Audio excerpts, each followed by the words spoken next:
السلام علیکم ورحمۃ اللہ۔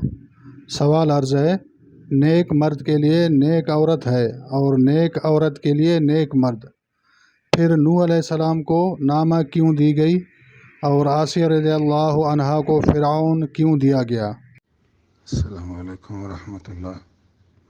گرامی قدر، آپ کا سوال یہ ہے کہ نیک مرد کے لیے نیک عورت ہوتی ہے۔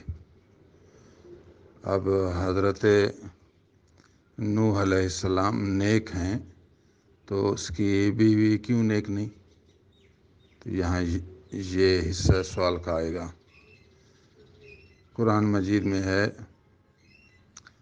الطیبات للطیبین، نیک عورتیں نیک مردوں کے لائق ہیں۔ تو نیک مرد کے لیے نیک عورت، حضرت نوح علیہ السلام نیک ہیں، نبی ہیں، اور اس کی بیوی نیک نہیں، تو یہ کیوں ہوا؟ جواب یہ ہے کہ اس کا مطلب، نیک عورت کا مطلب یہ ہے کہ وہ زانی نہ ہو۔ باقی اگر غیر مسلم ہو تو پہلے دنوں میں اس کی اجازت تھی۔ ہمارے دین میں مشرک عورت سے نکاح ناجائز ہے، لیکن پہلے دنوں میں مشرک کافر عورت سے نکاح جائز تھا۔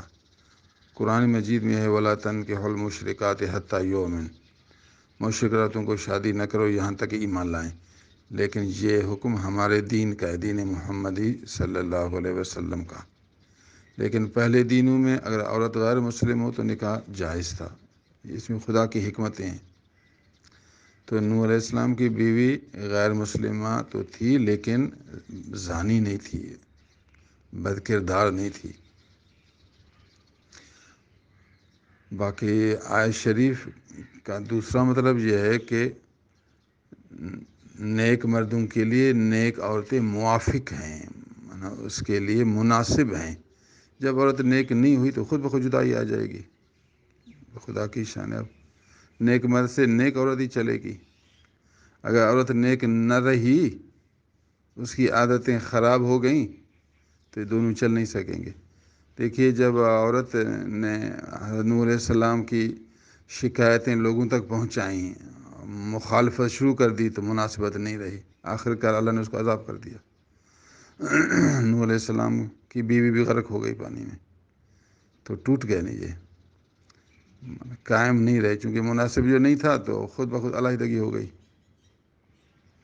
یا مطلب یہ ہے کہ اس آیت شریف سے مراد ہے کہ زانی نہیں، نیک مرد کے لیے اس کی خاتون زانی نہیں ہوں گی، کافر ہو سکتا ہے پہلے دنوں میں۔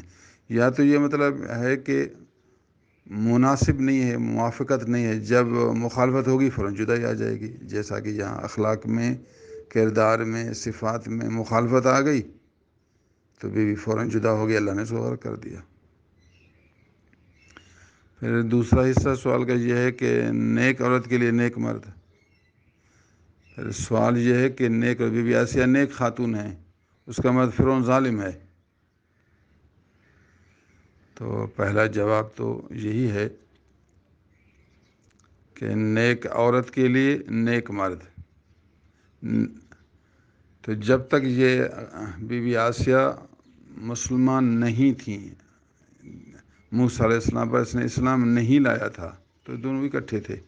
لیکن جب اسلام لایا تو موافقت نہ رہی، فوراً آسیہ جدا ہو گئی۔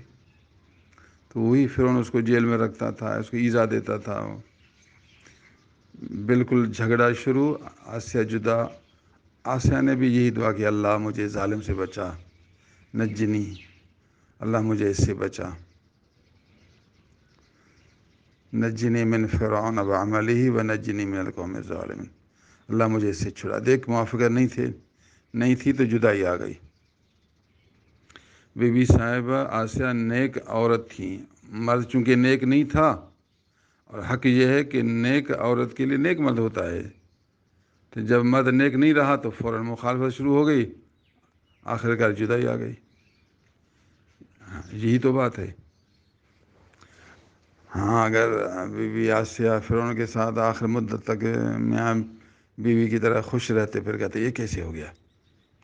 یہ تو ظاہر ظہور بات ہے کہ نیک عورت سے نیک مرد ہی چلے گا، بری عورت سے برا مرد ہی چلے گا. ایسے یہ خدا کا ایک نظام ہے. ہم جنس ہونا ضروری ہے، جنس سے خوش ہوتا ہے، جنس نہیں ہوا تو ٹوٹ آئے گی، جدائی آئے گی.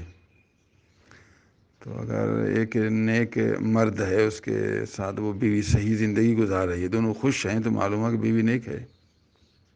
تو بی بی عائشہ صدیقہ رضی اللہ تعالیٰ عنہ کا شوہر رسول اللہ صلی اللہ علیہ وسلم ہیں، اور دونوں خوش زندگی گزار رہے ہیں. تو اس کا مطلب یہ ہے کہ بی بی صاحب نیک ہیں.